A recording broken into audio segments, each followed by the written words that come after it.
திமுக வேட்பாளர் தங்க தமிழ்ச்செல்வனை விட குறைவான வாக்குகள் பெற்று டிடிவி தினகரன் தோல்வி முகத்தை சந்தித்துள்ளார். தற்போது நாம் அதனை அண்மை செய்தியாக பார்த்துக் கொண்டிருக்கின்றோம். திமுக வேட்பாளர் தங்க தமிழ்ச்செல்வனை விட 1,76,000 வாக்குகள் டிடிவி தினகரன் குறைவாக பெற்றுள்ளார். எனவே அவர் தோல்வியின் விளிம்பில் இருக்கின்றார். தற்போது நாம் அதனை அண்மை செய்தியாக பார்த்துக் கொண்டிருக்கின்றோம். திமுக வேட்பாளர் தங்க தமிழ்ச்செல்வனை விட டிடிவி தினகரன் 1,76,000 வாக்குகள் பின்னடைவில் இருக்கிறார். தற்போது நாம் அதனை அண்மை செய்தியாக பார்த்துக் கொண்டிருக்கின்றோம். தேனி தொகுதியில் டிடிவி தினகரன் தோல்வி முகத்தில் காணப்படுகிறார். தற்போது அவர் தங்க தமிழ்ச்செல்வனிடம் 1,76,000 வாக்குகள் பின்னடைத்திருக்கிறார். தற்போது நாம் அதனை அண்மை செய்தியாக பார்த்துக் கொண்டிருக்கின்றோம்.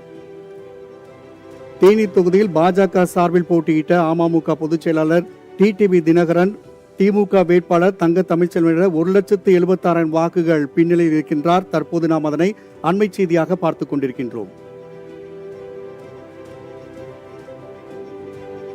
திமுக வேட்பாளர் தங்க தமிழ்ச்செல்வனை விட குறைவான வாக்குகள் பெற்று டிடிவி தினகரன் தோல்வி முகத்தை சந்தித்துள்ளார்.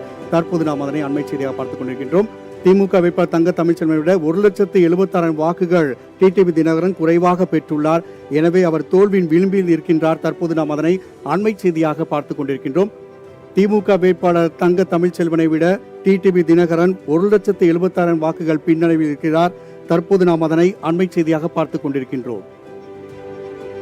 தேனி தொகுதியில் டிடிவி தினகரன் தோல்வி முகத்தில் காணப்படுகிறார். தற்போது அவர் தங்க தமிழ்ச்செல்வனிடம் 1,76,000 வாக்குகள் பின்னடைத்திருக்கிறார். தற்போது நாம் அதனை அண்மை செய்தியாக பார்த்துக் கொண்டிருக்கின்றோம். தேனி தொகுதியில் பாஜக சார்பில் போட்டியிட்ட அமமுக பொதுச் செயலாளர் டிடிவி தினகரன் திமுக வேட்பாளர் தங்க தமிழ்ச்செல்வனிடம் 1,76,000 வாக்குகள் பின்னணியில் இருக்கின்றார். தற்போது நாம் அதனை அண்மை செய்தியாக பார்த்துக் கொண்டிருக்கின்றோம்.